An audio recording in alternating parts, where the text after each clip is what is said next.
Holy sweet mother of all that is unholy. Talk about a dumpster fire. Now, Sam Seder, a man who was, well, of no real relevance in the grand scheme of things, really, went on the Jubilee channel with 20 Trump supporters.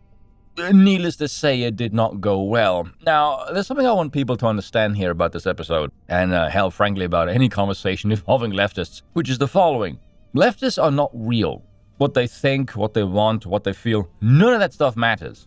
They don't have any semblance of sapience because they're merely products of the environment. They're basically recipients of instructions, like a piece of coding.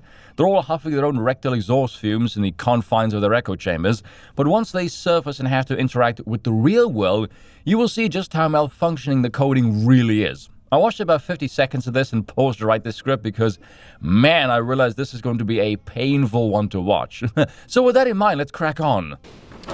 Okay, I'm in fourth gear, annoyed already. Oh, I want a system that reduces suffering as much as possible. Anyone is in favor of that, you moron. The question is, what suffering is useful, necessary, and who gets to remove and or minimize it through what means? How are these people functioning adults? For as many people. Okay, so you're like a consequentialist? Utilitarian? Yes, he is. Except in his worldview, it is not predicated on any individual effort or objectively good collective function. It's this fantasy vision of permitting as much of his perception of freedom of expression, as allowed by the state, when it's his flavor of politics and the benevolent state that exists only inside his own hollow noggin, playing the great corrector. Religion. Notice he doesn't actually answer the question. In the man's hypothetical, he's not invoking religion, merely stating that Sam's worldview has no ethical foundation other than some abstract concept based on mafifis. Never mind the fact that the people who created the basis for law and order of the United States were religious. Speaking of them, Sam, are you aware that your perspective then puts you at odds with the founding fathers of the United States? I do believe that one John Adams wrote, "Our Constitution was made only for a moral and religious people. It is wholly inadequate to the government of any other." Would that mean that damn near anything you advocate for goes against the principles put forth by the founding fathers? Oh, I do believe so. When was the last time any of your laws were decided democratically? What the hell are you smoking? I think you should go and read some history for the first time in your miserable life. Your government was not founded democratically, or for democracy for that matter. Your constitution was established in a reactionary coup, and the founders were violently opposed to democracy. And Anything, yet his go-to response is to try and shame like a typical slimy leftist. See, this is what happens when your mind stews and rots in an echo chamber. You lose the ability to listen and think, and so your only recourse is hitting the panic button looking for the life raft because you're drowning. That was pretty spicy. It's a really good point, actually. I'm curious to the answer. well, I think maybe that's the way they were born. Oh no. That was a really, really bad move. Okay, what about pedophiles? Are they born that way? And that would be the reason why. I'm astonished this is a grown man. He's getting eaten alive, and effortlessly at that. Throw in the towel, you're digging your own grave here. Go back to that we as a society bit. I thought you didn't favor imposition, but imposing the democratic will on others so long as it suits you, oh, that's fine. Do I really need to be providing commentary on this? Because right now, I'm just enjoying the show as much as you guys. This is some great stuff right here. And as predictable as the tides, yes, only one talking point. So let me get this straight. You were in favor of democracy, even though you shrieked at the concept of it being used when it opposes you morally. You claim religion isn't necessary, even though the founding fathers of the United States would beg to differ. You have no argument against duties and obligations to society. You object to it being imposed on you, even though American Christians have had to suffer progressive values being imposed upon them for over 120 years. Colin! He's full of shit! This has nothing to do with obligations and duties. What the hell is he waffling on about? I'm not gonna lie, I'm wincing editing this. This is kind of painful to watch.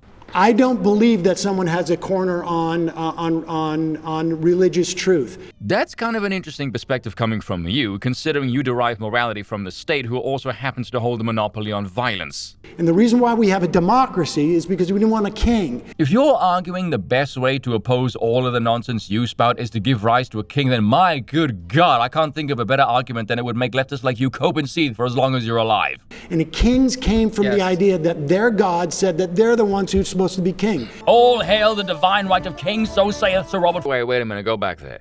The man talks about having less abortions, more families, and more education, and this idiot replies the outlawing of the rainbow hippies, members of a coalition whose identity holds no value to civilization whatsoever. They're the superfluous excess of progressivism, and that's all. He doesn't even address the function of the man's belief and sees literally any discrimination and imposition on freedom as immoral. Well, except for some sex acts. Why? Who knows? Something about feeling or whatever. Man, these cultists are so indoctrinated, it's rather disturbing, isn't it? They're like isolated tribes, people who've been exposed to other civilizations, but they can't explain why they continue to cling to theirs. Ever notice a version of Trump, much like everything else that exists inside their own heads, bears no resemblance to reality? The immediate response is this cartoonish caricature of fear. There's actually utility behind that reaction, though, believe it or not. It's a response mechanism. It's not about what's true, it's about what's functional.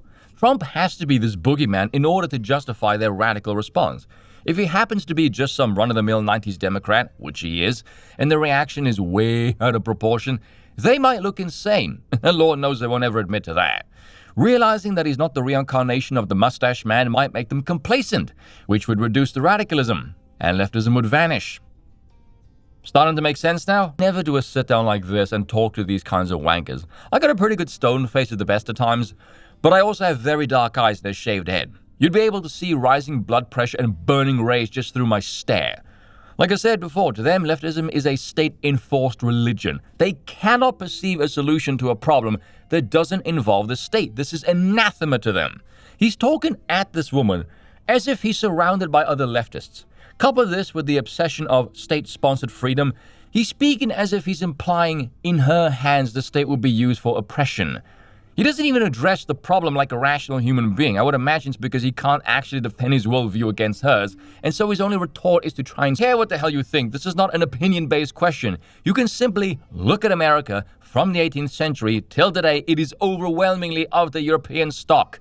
This is not up for debate, it just is, as you speak frickin' English. The identity of America has been, for better or for worse, a melting pot. Yeah, that phrase comes from a play with the same name, dating all the way back to the 1900s, written by a Jewish playwright called Israel Zangwill. Interesting, it's preceded by For Better or Worse. Would you care to expand on that, Sam? Suggestion here. Why don't we have a serious conversation about segregation? Anyone with eyes can see this back and forth. It's just a trading of power blocks at every election. All it does is create this toxic environment of animosity, and in severe cases, even mental illness. Why not just segregate and you can just do away with all of this nonsense? You can have your progressive hellscape where you have no standards for anything whatsoever, and the other side can adopt traditionalism that's been the standard protocol for, forever. Someone tell me why that isn't better. Why do we have to be in each other's faces? Give me, he's not xenophobic enough for you, Mark. God, these types are so insufferable. Hey Sam, why doesn't the rest of the world work like America? Why does less diverse areas have less crime? You ever think there might be a reason for that? As a matter of fact, let me ask him this. Hell, let me ask everyone this, and I will bet my life no one can answer this, because there isn't an answer. Let's say I'm a member of a homogenized society, and someone not of that society comes to me and says, give me access to your land, your capital, your people, and your markets, or else I will call you insert label X. The first thing I'm wondering is what the hell makes you think that that word has any kind of validity to the point where you're threatening me with it? But more importantly, give me any justification for why I should submit to this person who is threatening me and humiliate myself by granting them everything with nearly any physical altercation whatsoever. What do I gain by employing this interaction? Who the hell are they to demand anything of me as a foreigner in my homeland? The only way to not capitulate in this situation is to give them the middle finger and tell them to kick dust. No, he's trying to import a bunch of H-1Bs. Are you kidding? Right. Oh, so you want to get them out too? Yeah. You know what's a curious one about the H-1Bs that no one pointed out? The left are supposed to be pro-worker, but they hate Elon Musk for being some exploiting billionaire. Yet they then turn around and called everybody else racist for not favoring a horde of cheap foreign labor that would displace the American worker, and also make richer the man they all claim to hate because he apparently exploits cheap labor.